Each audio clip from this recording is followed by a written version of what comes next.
देखिए क्या पढ़ रहे थे।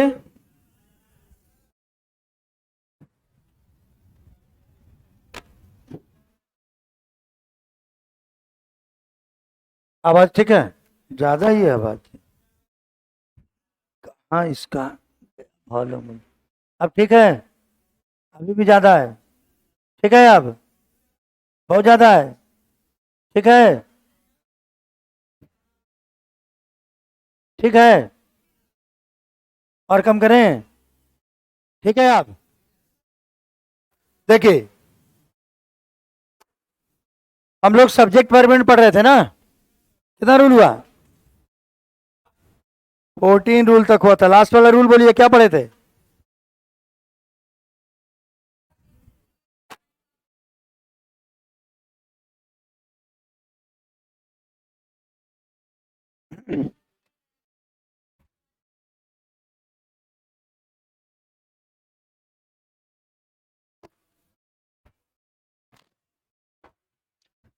जब किसी प्लूरल सब्जेक्ट से किसी रकम का बोध हो, दूरी का बोध हो, समय का बोध हो तो वर्ब सिंगुलर लिखा जाता है।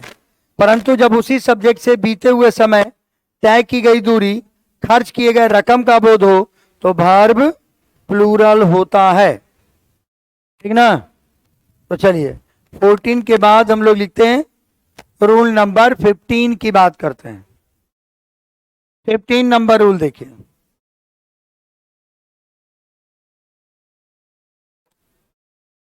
Rule number 15।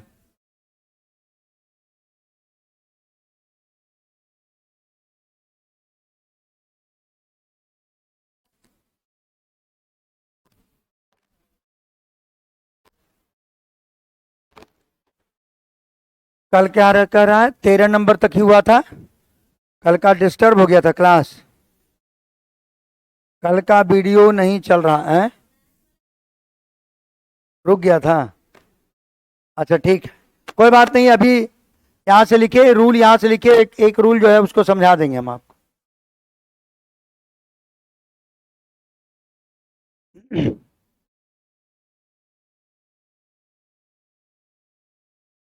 कल का वीडियो नहीं चल रहा है, नहीं लोड हुआ है।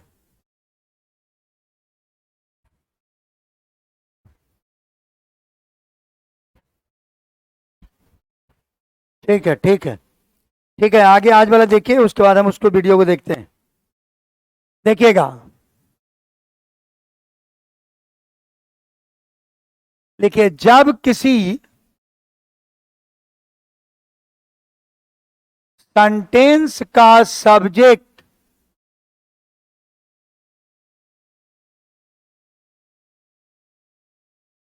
जब किसी सेंटेंस का सब्जेक्ट जब किसी सेंटेंस का सब्जेक्ट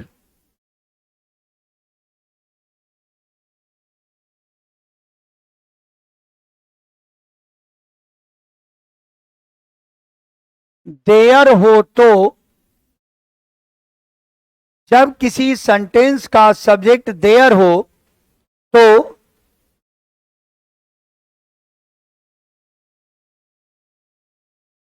उसके बाद वर्ब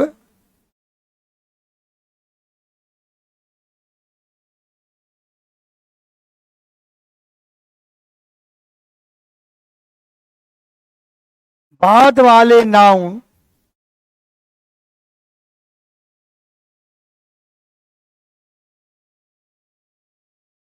को फॉलो करता है। जब किसी सेंटेंस का सब्जेक्ट देयर हो तो उसके बाद वर्ब अपने बाद वाले नाउन को फॉलो करता है। देयर अगर सब्जेक्ट के रूप में सेंटेंस में आ जाए, मान लो किसी सेंटेंस में आपने देयर लिखा, जैसे मान लो एक सेंटेंस कहते हैं देयर, अब आप इस देयर के बाद इज लगेगा कि आर लगेगा, और आगे है a monkey on the tree, there is or are a monkey on the tree. बोलिए ए लगेगा कि इज लगेगा कि आर लगेगा? इज लगेगा, आर नहीं लगेगा। क्यों लगेगा? क्योंकि आगे वाला नाउन देखना है, मंकी को देखना है। मंकी सिंगुलर है कि प्लूरल है? सिंगुलर है, तो आप इस नाउन के अनुसार इसका प्रयोग करें। तो there is a monkey on the tree, ऐसा प्रयोग करें। There is a monkey on the tree, ऐसा प्रयोग करेंगे। अभी इसको देख लीजिए, रूल नंबर 14 को बाद में बता देते हैं।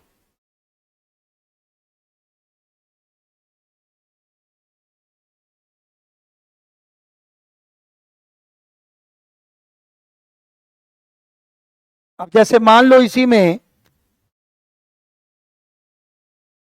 हम देयर आर कर देंगे। अगर मान लो यहां पर नाउन हमारा प्लूरल दिख जाए, मंकीज ऑन द ट्री, तो there are monkeys on the tree. देखिए मंकीज आपका ये नाउन है और इसी के अनुसार हमारा वर्ब चलेगा। There are monkeys on the tree, ऐसा कर देंगे।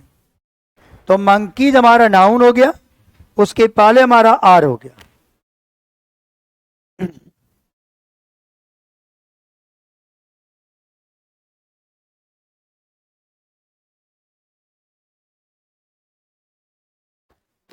हो गया ना?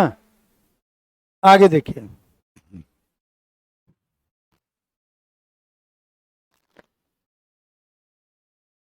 अगला रूल देखिए नंबर 16 पे।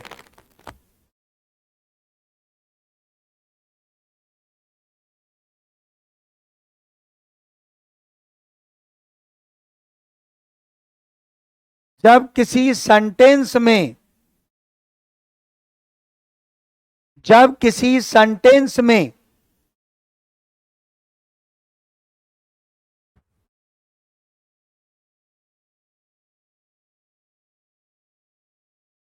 रिलेटिव प्रोनाउन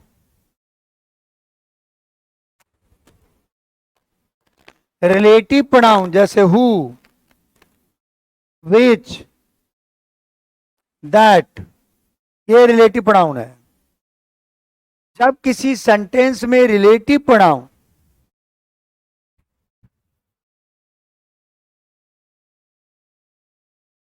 का प्रयोग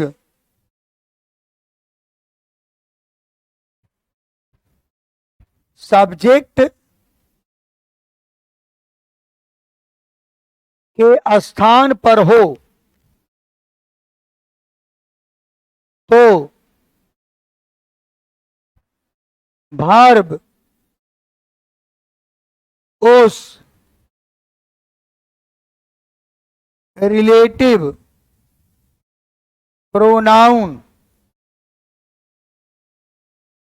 के पहले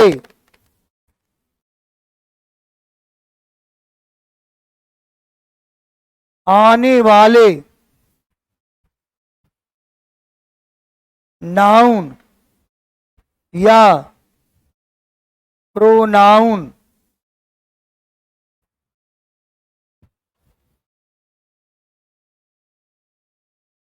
के अनुसार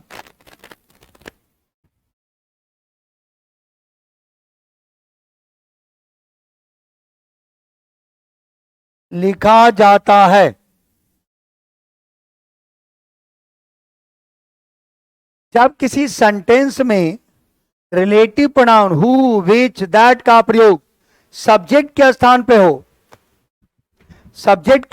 हो, तो उसके लिए आने वाला जो वर्ब होगा उस रिलेटिव प्रोनाउन के पहले आने वाले नाउन या प्रोनाउन के अनुसार लिखा जाता है।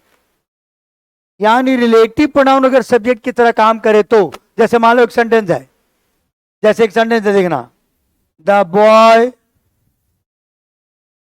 हु, यहां खाली जगह है,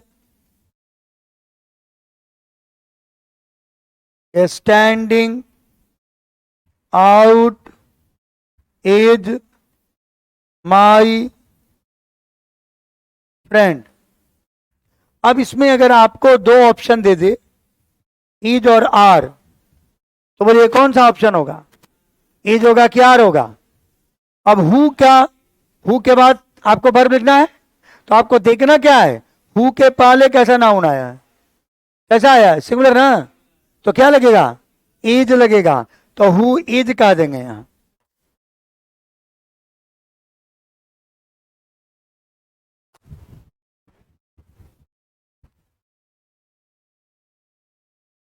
the boy who is standing out is my friend, ऐसा कर दीजिए। मान लो हम एक और संडे देख रहे हैं,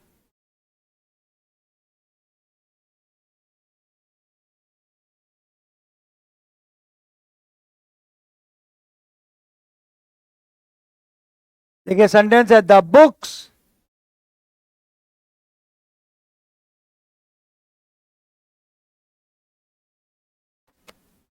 विच, इसके बाद हम खाली जगह है, on the table are mine.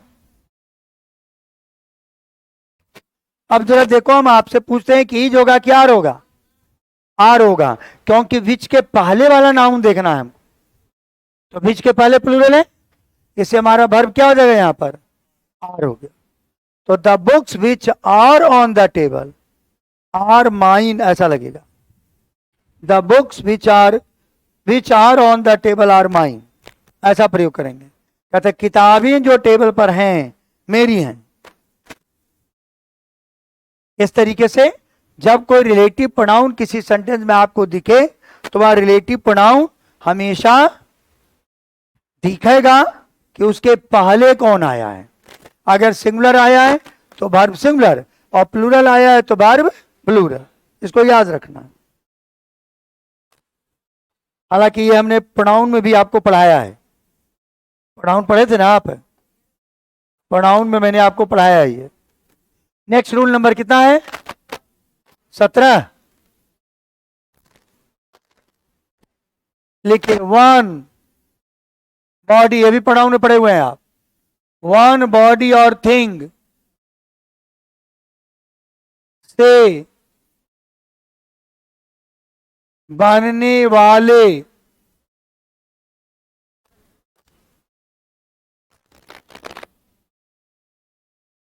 Pronounce को हमेशा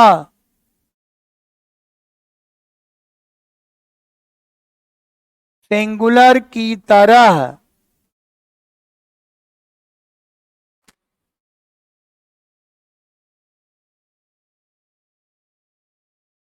व्यवहार करते हैं और उनके लिए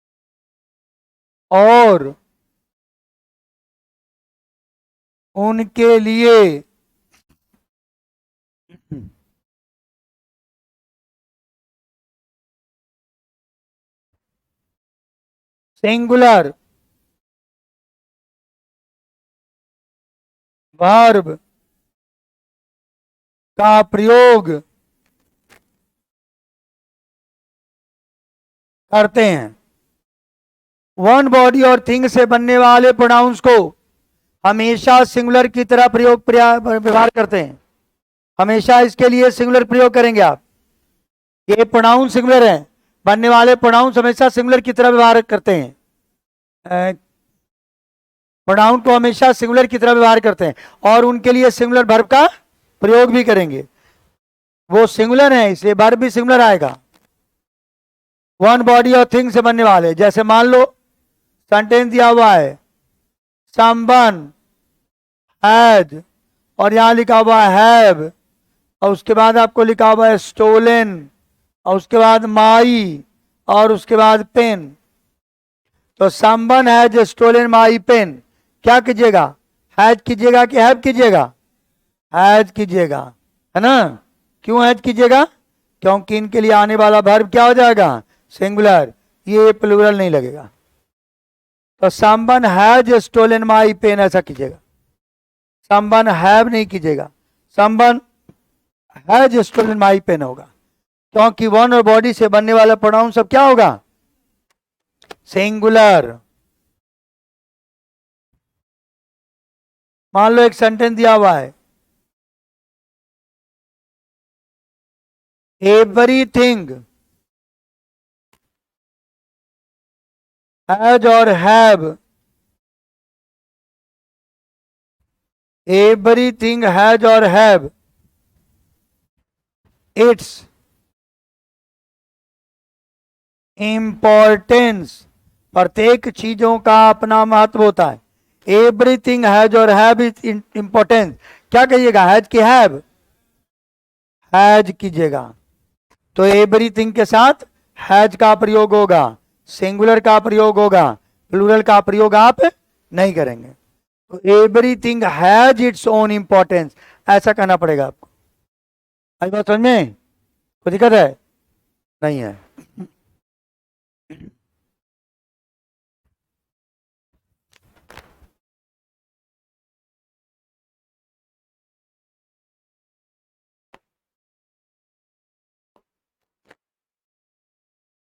ये आपका हो गया सब्जेक्ट वर्ब एग्रीमेंट के रूल्स। सब्जेक्ट के साथ वर्ब का कैसा एग्रीमेंट है इसके बारे में हमने आपको बता दिया। ये पूरी बात हो गई आप, यानी सब्जेक्ट वर्ब एग्रीमेंट हमारा चैप्टर समाप्त। 4 चैप्टर फिनिश हुआ आपका। पहला नाउन, दूसरा आर्टिकल, तीसरा प्रोनाउन और चौथा सब्जेक्ट वर्ब एग्रीमेंट। क्लियर है? थोड़ा थोड़ा कुछ क्वेश्चन भी देखते हैं आज, बाकी विशेष बात हम लोग कल करेंगे, लेकिन आज थोड़ा क्वेश्चन। अच्छा, ये लोग ऑनलाइन वाले बच्चे का को जो छूटा हुआ है कल, रूल नंबर 14, इसको पहले जरा बता देते हैं। रूल नंबर 14 आप लोग देख लो, ऑनलाइन वाले देखे। रूल नंबर 14 क्या था? लिखा हुआ था, जब किसी प्लूरल सब्जेक्ट से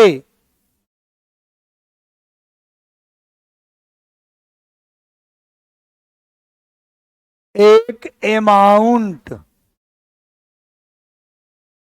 अमाउंट माने रकम, एक अमाउंट, एक डिस्टेंस यानी दूरी, एवं एक टाइम यानी समय का बोध हो तो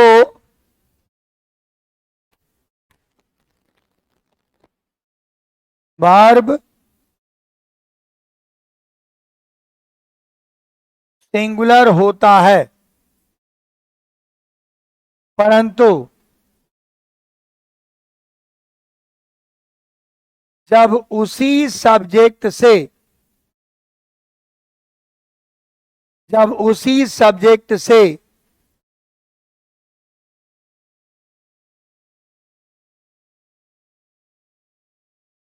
खर्च किए गए अमाउंट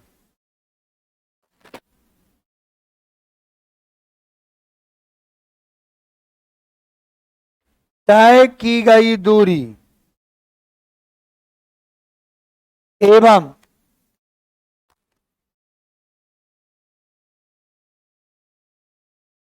बीते हुए समय का बोध हो तो वर्ब प्लूरल होता है।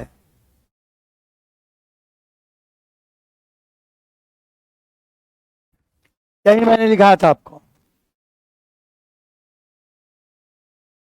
जब किसी प्लूरल सब्जेक्ट से एक अमाउंट का बोध हो, एक डिस्टेंस का बोध हो, प्लूरल सब्जेक्ट से एक अमाउंट यानी रकम का बोध हो, एक डिस्टेंस यानी दूरी का बोध हो, एक टाइम यानी एक समय का बोध हो, तो वर्ब को लिखेंगे सिंगुलर।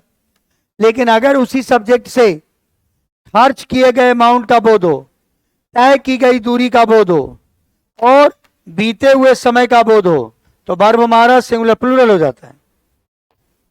तो वर्ब हमारा प्लूरल हो जाता है, ये बताया थे ना आप लोगों को। इसका एग्जाम्पल ले लीजिए, एक दो बता दें आपको।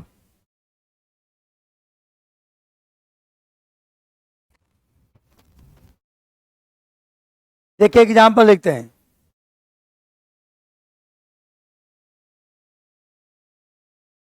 5 1000 rupees is enough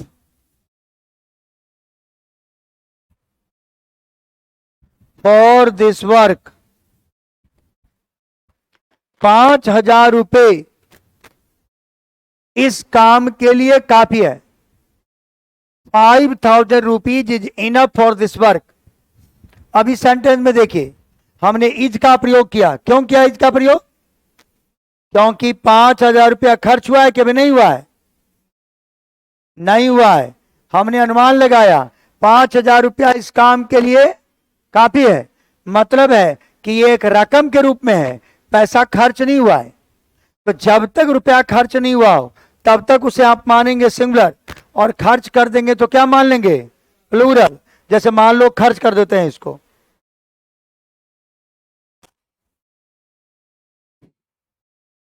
देखिए खर्च कर रहे हैं.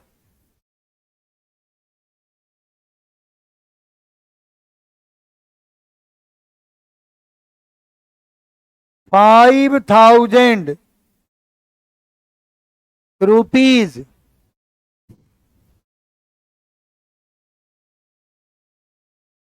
were distributed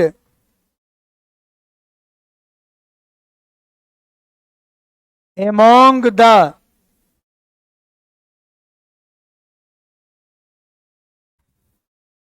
labourers. कहता है 5,000 रुपए किसमें बांट दिए गए? मजदूरों में बांट दिया गया. तो 5,000 रुपया बच गया कि खर्च हो गया? जब खर्च हो जाए, तो जब आपका खर्च हो जाएगा अमाउंट, तो आप उसके लिए प्लूरल वर्ब का प्रयोग करोगे. और जब तक खर्च नहीं हुआ है तब तक वो सिंगुलर है. खर्च हो जाए तो आप उसे प्लूरल मान लीजिएगा, और नहीं खर्च हुआ है तो सिंगुलर रहेगा. जैसे मान लीजिएगा, और संडे देखिए, 10 kilometers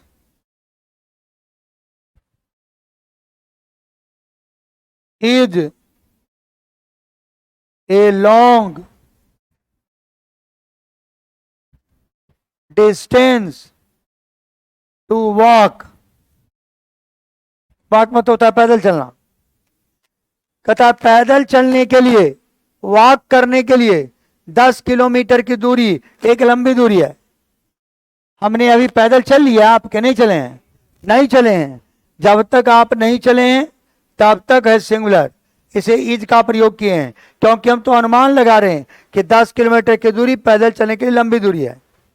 लेकिन अगर आप इसको कवर कर लीजिए, मान लो आप कहते हैं 10 किलोमीटर दूरी हम तय कर लिए, मान लो, तो आप इसका प्रयोग करेंगे प्लूरल के रूप में. जैसे 10 kilometers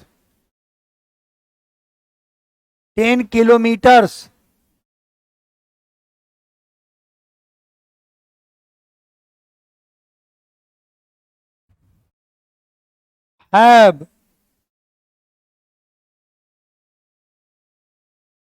already been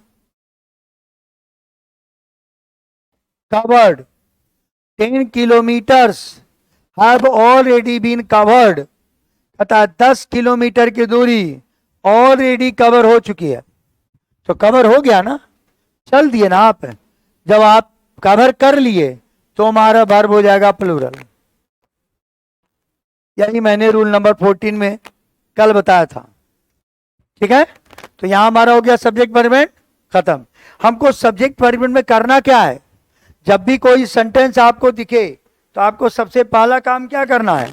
सबसे पहला काम ये करना है कि आपको उस सेंटेंस का सब्जेक्ट और उस सेंटेंस का जो वर्ब है, इसके दोनों के बीच में मिला करके देखना है कि सिंगुलर सब्जेक्ट है तो सिंगुलर वर्ब है कि नहीं, प्लूरल सब्जेक्ट है तो प्लूरल वर्ब है कि नहीं है.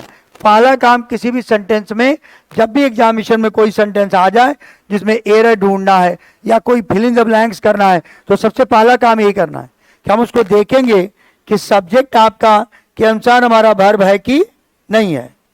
जैसे हम आपको कुछ अभी दिखाते हैं हम आपको। क्या जी दिखाएं?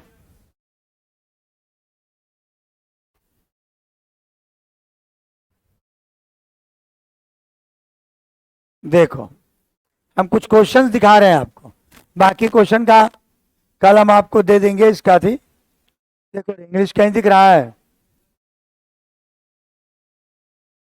नहीं है।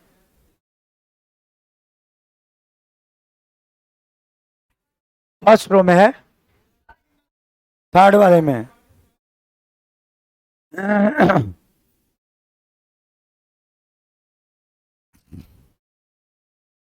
सिंटैक्स देखो इन है।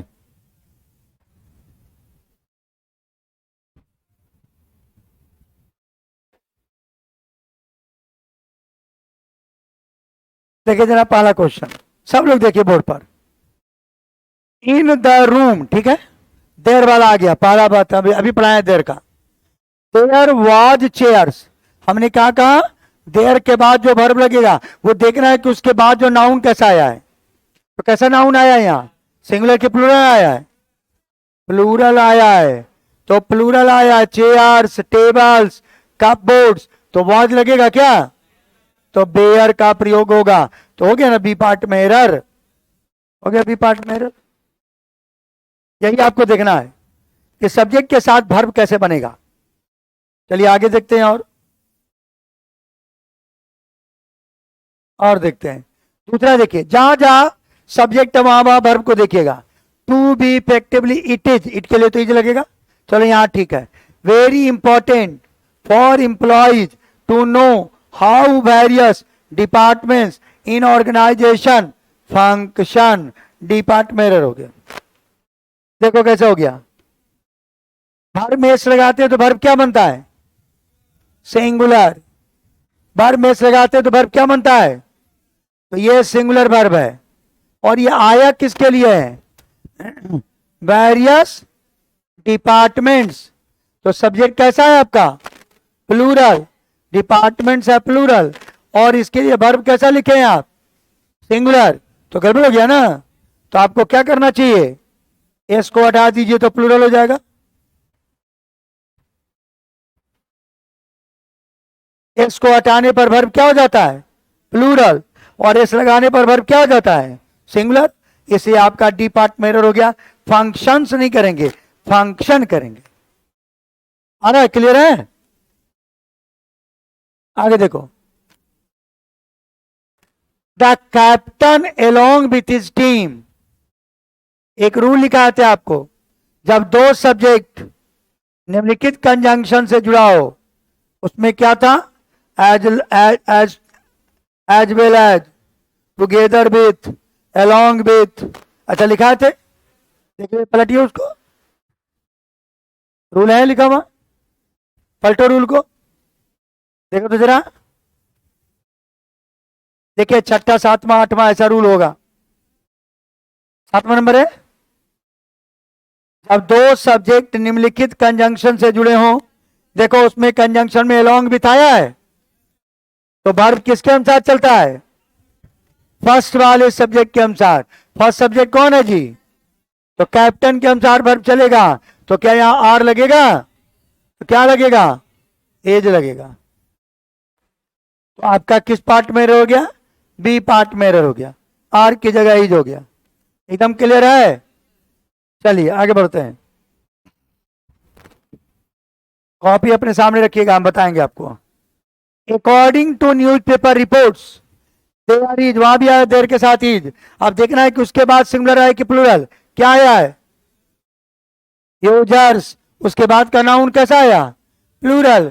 तो देर के साथ क्या लगेगा? तो आर लगा के करेक्ट कर दीजिए।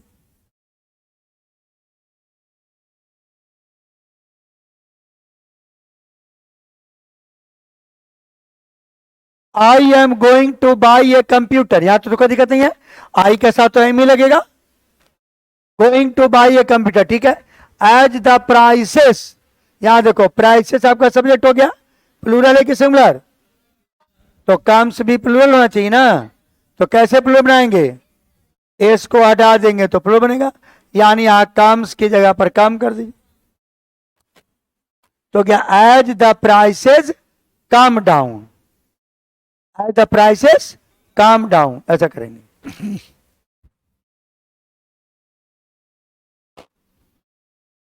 The prime minister along with, फिर आया along with से आ जाता वर्ब किसके अनुसार चलता है? फर्स्ट वाला कौन है? सिंगुलर है कि प्लूरल? सिंगुलर, तो वर्ब लगेगा क्या? तो हैव की जगह पर हैज कर दीजिए। रूल सामने रखिए, आपको अपने आप दिख जाएगा।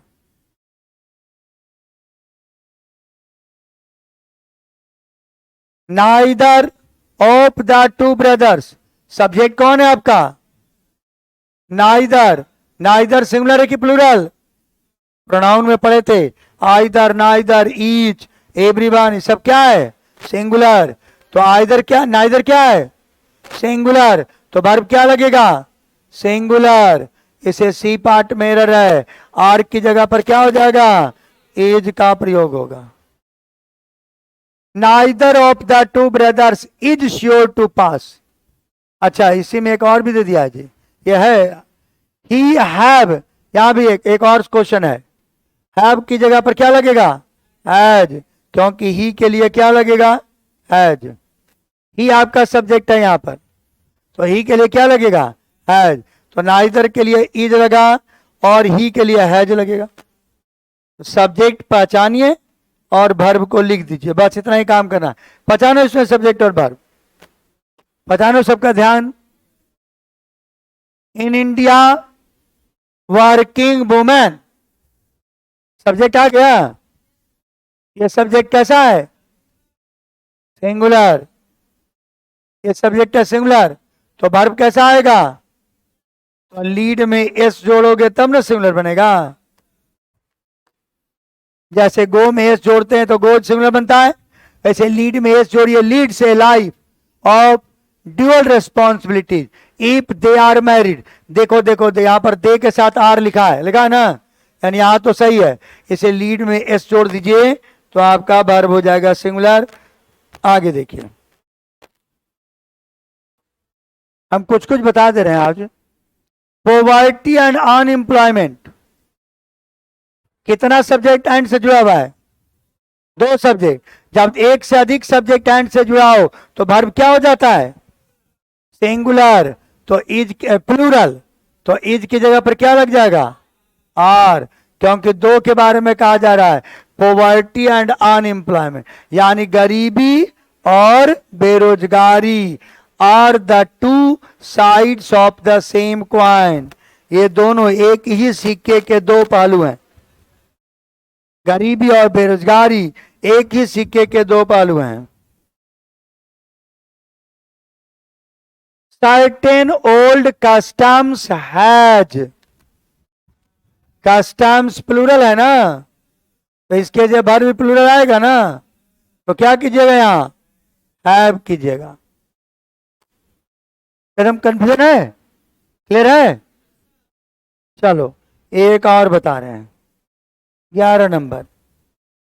Most of the critics agree, most of the critics, तो क्रिटिक्स तो प्लूरल हो गया जी, एग्री ये भी प्लूरल है, ऐसा लगता तब तो सिंगुलर होता, तो प्लूरल के साथ प्लूरल है, ठीक है। दैट दिस इज, दिस के साथ इज आया, ये भी सिंगुलर, ठीक है। One of the best novels that, अब देखो दैट के पहले क्या आया, तो दैट के बाद क्या आएगा? तो एज की जगह पर हैव हो।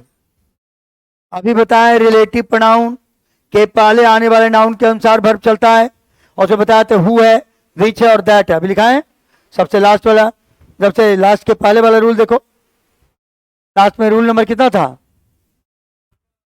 16 नंबर रूल देखो, है ना, तो उसके पहले वाला लिखा हुआ है ना, उसके पहले वाले के अनुसार चलेगा। तो क्या हो गया हमारा? तो हमारा कैसे हो गया? इसको ऐसे समझिए, दैट है, दैट के पहले कौन सा नाउन है? नॉवेल्स, तो नॉवेल्स प्लूरल है ना, इसलिए यहां क्या लग जाएगा? एज की जगह पर हैव प्लूरल लग जाएगा, तो दैट हैव कह देंगे। that have appeared in recent years. Clear है? हो गया? तो हम आज आपको 11 तक बता दिए हैं। कल इसका मटेरियल देंगे तब आपको बताएंगे, ठीक है ना, तब आपको कराएंगे। तो कल आपको इसका मटेरियल देंगे तब आगे कराएंगे, क्योंकि अभी आपके पास नहीं है तो थोड़ा सा दिक्कत हो जाएगा। है आपके पास भी रहेगा तो उसको आंसर करने में बनेगा आपको। और ये हम आपको यहीं पर देंगे, आप उसको बनाइएगा, फिर हम कुछ डिस्कस कर देंगे आपको, ठीक है। ये है सब्जेक्ट वर्ब। इसके बाद जो हम चैप्टर आपका शुरू करेंगे वो होगा आपका टेंस।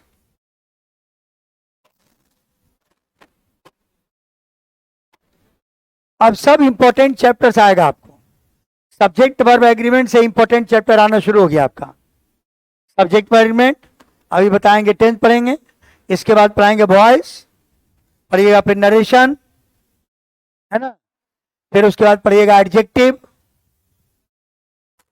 फिर उसके बाद पढ़िएगा एडवर्ब, फिर प्रीपोजिशन, कंजंक्शन, है ना, और फिर कुछ पैसेज के पार्ट में जो फिल इन द ब्लैंक्स करके जो पैसेज आता है, या जो सेंटेंस को अरेंज करने के लिए आप देखेंगे PQRS करके दिया रहता है ना, वो सब आपको कराएंगे, ठीक है ना। अभी है टाइम, अभी चलेगा क्लास, अभी खत्म नहीं हो रहा आपका क्लास, अभी तो शुरुआत की है अंग्रेजी आप लोग, अभी बहुत दिन है,